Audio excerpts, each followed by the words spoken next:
constitutional cabinet. They are all complicit. Na shirika linalojihusisha na maswala ya vyama na demokrasia Cmd Kenya limezindua ripoti yake kuhusu matumizi ya fedha zinazosambazwa na wizara ya fedha kufadhili vyama vya siasa nchini. Ripoti hiyo inaonyesha fedha zilizotengewa vyama vya siasa ambavyo vilifuzu kupata mgao huo kutoka kwa serikali. Kadhalika, ripoti hiyo iliratibu jinsi vyama vya siasa vilivyotumia fedha hizo kuhakikisha kwamba makundi maalum kama vile wanawake na watu wanaoishi na ulemavu yanafaidi na kushiriki kikamilifu katika shughuli za siasa nchini.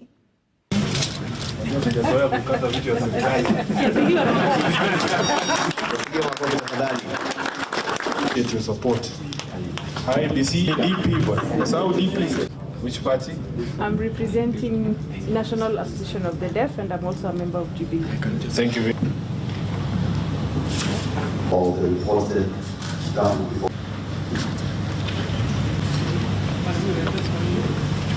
One of the key issues that we found out is that the amounts of monies received by political parties that are qualified to receive the funds from the ORPP through the ORPP. So we can be able to clearly tell you how much the political parties have received. Secondly, is how political parties spend these monies, especially the 15% allocated to SIGs to promote their participation in various political processes.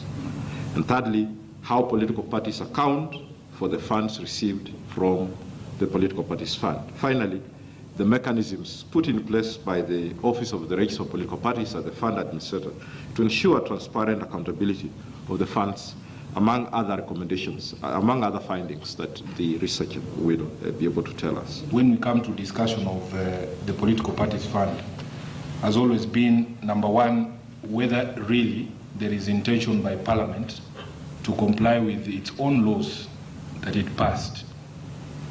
We have had a very long drawn-out fight on honoring the law as it is, that 0.3% of the audited revenues of the nation should be allocated to the political parties fund. As you know, ever since the inception of this fund, Treasury and Parliament have never honored that particular provision of the law.